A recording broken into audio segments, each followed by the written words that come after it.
37 ಜನ ನಮ್ಮ ರಾಜ್ಯಾಧ್ಯಕ್ಷ ಸರಿ ಇಲ್ಲ ಅಂತ ಮಾತಾಡ್ಬೇಕಾದ್ರೆ ಬಾಯಿ ಮುಚ್ಕೊಂಡು ಕೂತಿರ್ಬೇಕಾದ್ರೆ ಲೆಕ್ಕ ಹಾಕಿ ಶುದ್ಧೀಕರಣ ಆಗ್ಬೇಕು ಬೇಡ. ನಾನು ಶುರು ಮಾಡಿದಂತ ಸಂದರ್ಭದಲ್ಲಿ ಎಲ್ಲರೂ ನಂಗೆ ಫೋನ್ ಮಾಡಿದ್ರು, ಇಲ್ಲ ನೀವು ಇಟ್ಟರೆ ಹೆಜ್ಜೆ ಸರಿ ಇದೆ, ಹಿಂಸರ್ಕೋಬೇಡಿ. ನಾ ಚುನಾವಣೆ ಸೋತಿದ್ದು ಯಡಿಯೂರಪ್ಪನ ಮಗ ರಾಘವೇಂದ್ರನ ಎದುರಿಗಲ್ಲ, ನರೇಂದ್ರ ಮೋದಿ. ಈ ರಾಜ್ಯ ಜನ, ಈ ದೇಶದ ಜನ, ಶಿವಮೊಗ್ಗ ಜನ ಮೋದಿಗೆ ಓಟ್ ಕೊಟ್ರು, ರಾಘವೇಂದ್ರಂಗಲ್ಲ. ಮೋದಿನ ಬಿಜೆಪಿ ಫ್ಲಾಗ್ ಬಿಟ್ಟು ಹೊರಗೆ ಬರ್ಲಿ ನೋಡೋಣ ಯಡಿಯೂರಪ್ಪ ಅವ್ರ ಮಕ್ಕಳು. ಹಿಂದ್ ಬಂದಿದ್ರು ಒಂದ್ಸರಿ KGP ಕಟ್ಕೊಂಡು, ಏನಾಯ್ತು? ಅದಕ್ಕೆ ನಾನು ಹೇಳ್ತಾ ಇರೋದು, ರಾಜಕಾರಣ ನಾನು ಮಾಡನೆ, ರಾಜಕಾರಣ ಬಿಡಲ್ಲ.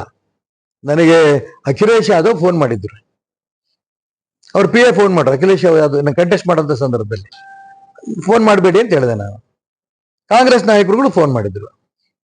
ಕುತ್ತಿಗೆ ಕೊಯ್ದ್ರು ಕೂಡ ಬಿಜೆಪಿ ಬಿಟ್ಟು ಹೊರಗಡೆ ಹೋಗಲ್ಲ, ಸಾಯ ತನಕ ಈ ಪಾರ್ಟಿನೇ. ಶುದ್ಧೀಕರಣ ಆಗ್ಬೇಕು, ನನ್ನಂಗೆ ಬಹಳ ಜನದ ಆಸೆ ಇದೆ.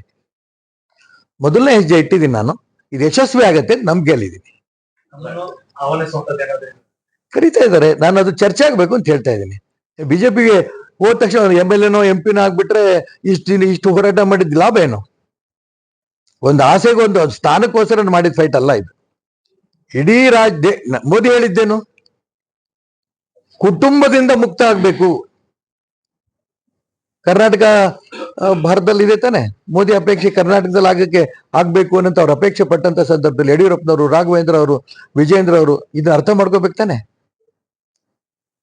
ಇವರೇ ಕೇಂದ್ರ ಚುನಾವಣಾ ಸಮಿತಿ ಸದಸ್ಯರು, ಇವರೇ MP, ಇವರೇ MLA, ಇವರೇ ರಾಜ್ಯಾಧ್ಯಕ್ಷರು. ಇದನ್ನ ಮೋದಿ ಒಪ್ತಾರ? ಮೋದಿ ಸಮಾಧಾನ ಇದೆಯಾ? ಅದಕ್ಕೋಸ್ಕರ ನಾನು ಹೇಳ್ತಾ ಇರೋದು, ರಾಜಕೀಯ ನಡೆ ಅಂದ ತಕ್ಷಣ ಬರೀ MLA ನೋ MP ನೋ ಒಂದು MLA ಮಂತ್ರಿನೋ ಆಗ್ಬೇಕು ಅಂತ ಇವೆಲ್ಲ ಆಗ್ಬಿಟ್ಟಿದೀನಿ ನಾನು. ಆದ್ರೆ ಆ ಪಕ್ಷದ ಋಣ ತೀರ್ಸ್ಬೇಕು ಅನ್ನೋದಾದ್ರೆ ಇದು ಶುದ್ಧೀಕರಣ ಆಗ್ಬೇಕು ಅಂತ ನಾನು ಹೊರಟಿದ್ದೀನಿ. ಈ ರೀತಿ ಸಾವಿರಾರು ಜನದ ಅಪೇಕ್ಷೆ ಇದೆ. ಇದು ಕರ್ನಾಟಕ ರಾಜ್ಯದಲ್ಲಿ ಖಂಡಿತ ಶುದ್ಧೀಕರಣ ಆಗತ್ತೆ, ಇದರಲ್ಲಿ ಅನುಮಾನ ಬೇಡ. ಇವ್ ಬಂದ್ರಲ್ಲ ಹೊರಗೆ, ನೇರವಾಗಿ ಹೇಳಿರಲ್ಲ ಅಂತ ಅವನ ಅಧ್ಯಕ್ಷ ಅಂತ ಒಪ್ಕೊಳಕ್ಕೆ ನಾನು ತಯಾರಿಲ್ಲ. ಇನ್ನೇನ್ ಬೇಕು? ನನ್ ಕೈ ಜೋಡಿಸ್ಬೇಕು, ನನ್ನ ಜೊತೆಗೆ ಬರ್ಬೇಕು ಅಂತೇನಿಲ್ಲ. ನನ್ನ ವಿಚಾರನ ಒಪ್ಪಿ ಬಹಳ ಜನ ಹೊರಗೆ ಬಂದಿದ್ದಾರೆ. ಈಗ ಪಕ್ಷದಲ್ಲೇ ಇದ್ದು ನಾನು ಪಕ್ಷದ ಹೊರಗಡೆ ಬಂದಿದ್ದೀನಿ. ನನಗೆ ಗೊತ್ತಿತ್ತು ನನಗೆ ಚುನಾವಣೆ ಸ್ಪರ್ಧೆ ಮಾಡಿದ ತಕ್ಷಣ ನಾನು ಯಾವ ಕಾರಣಕ್ಕೂ ಗೆಲ್ಲಲ್ಲ. ಯಾಕಂದ್ರೆ ಮೋದಿ ಆದರ್ಶ ಇವತ್ತು ರಾಜ್ಯದ ದೇಶ ಜನಕ್ಕೆ ನಾನು ಗೆಲ್ಲಲ್ಲ ಅಂತ ಗೊತ್ತಿತ್ತು. ಆದ್ರೆ ಈಶ್ವರಪ್ಪನಂತ ನಿಷ್ಠಾವಂತ ಕಾರ್ಯಕರ್ತರ 30-40 ವರ್ಷ ಈ ಪಕ್ಷವನ್ನು ಕಟ್ಟಿದಂತವ್ರು ಈ ಪಕ್ಷದ ವಿರುದ್ಧವಾಗಿ ಚುನಾವಣೆ ನಿಂತಿರ್ಬೇಕಾದ್ರೆ ಏನೋ ಇರಬೇಕು ಅಂತ ಎಲ್ಲ ಚರ್ಚೆ ಬಂದಿದೆ. ಆ ಚರ್ಚೆ ಬಂದಿರದೆ ನನಗೆ ಯಶಸ್ಸು ಸಿಕ್ಕರೆ ಹಿಂಗೆ ಚರ್ಚೆ ಮುಖಾಂತರ ಯಾವ ವಿಚಾರ ಶುದ್ಧೀಕರಣ ಆಗ್ಬೇಕು ಆಗತ್ತೆ. ನಾನು ಹೇಳ್ತೀನಲ್ಲ, ಆದಷ್ಟು ಬೇಗ. ನೋಡಿ, ಹಿಂದೂ ಧರ್ಮದಲ್ಲಿ ಯಾವತ್ತೂ ಕೂಡ ಆಶಾಭಾವನೆಯಿಂದಾನೇ ಹೋರಾಟ ಮಾಡಬೇಕು. ನಿರಾಶೆಯಿಂದ ಹೋರಾಟ ಮಾಡಿ ಹೇಳಿ ಅಂತ ಓಡಕ್ತಾನ ಅವ್ನು ಬೆನ್ ತೋರಿಸಿ. ಹಿಂದೂ ಧರ್ಮದ ಒಂದು ಪ್ರತಿಪಾದಕ ನಾನು. ಬೆನ್ ತೋರಿಸಿ ಓಡೋಕೆ ಪ್ರಶ್ನೆ ಇಲ್ಲ. ಇವತ್ತಾಗತ್ತೋ, ನಾಳೆ ಆಗತ್ತೋ, ನಾಡ್ದಾಗತ್ತೋ. ಸ್ವಾತಂತ್ರ್ಯ ಹೋಗಿದ್ದು ಯಾವತ್ತು? ಸ್ವಾತಂತ್ರ್ಯ ಬಂದಿದ್ದು ಯಾವತ್ತು ಅಂತ ಹೇಳ್ತೀರಿ ನೀವು? 1947 ಆಗಸ್ಟ್ 15 ಹೋಗಿದ್ದೆ ಯಾವತ್ತು? ಯಾರಿಗೂ ಗೊತ್ತಿಲ್ಲ. ಯಾವ ಹಿಸ್ಟ್ರಿ ಮಾಸ್ಟರ್ ಕೇಳಿ ಗೊತ್ತಿಲ್ಲ. ನೂರಾರು ವರ್ಷ ಒಂದ ಪ್ರಯತ್ನ, ಹೋರಾಟ. ಎಷ್ಟು ಜನ ಪ್ರಾಣ ಬಿಟ್ಟರು ಸ್ವಾತಂತ್ರ್ಯಕ್ಕೋಸ್ಕರ? ಆಶಾಭಾವನೆ. ಅದು ನಮ್ಮ ದೇಶಕ್ಕೆ ಸ್ವಾತಂತ್ರ್ಯ ಕೊಟ್ಟಿದೆ. ಇನ್ನು ಪೂರ್ಣ ಬಂದಿಲ್ಲ, ಇನ್ನು ಅರ್ಧ ಪಾಕಿಸ್ತಾನ ಇದೆ, ಇವತ್ತೇ ನಾಳೆ ಬರುತ್ತೆ. ಅರ್ಥ ಆಯ್ತರ? ಈ ಆಶಾಭಾವನೆಯಿಂದನೇ ಭಾರತೀಯ ಜನತಾ ಪಾರ್ಟಿನ ಶುದ್ಧೀಕರಣ ಆಗ್ಬೇಕು ಅಂತ ಮಾಡಿದ್ದೀನಿ. ಯಾವತ್ತಾಗುತ್ತೋ ಗೊತ್ತಿಲ್ಲ, ಆಗತ್ತೆ. ಇದರಲ್ಲೇ ನಮ್ಮ, ಯಾಕಂದ್ರೆ ಒಂದ್ ನಿಮಿಷ, ಇವತ್ತು ನಿನ್ನೆ ಅಲ್ಲೊಬ್ರು ಇಲ್ಲೊಬ್ರು ಕಟ್ಟಿದ ಪಾರ್ಟಿ ಅಲ್ಲ ಇದು.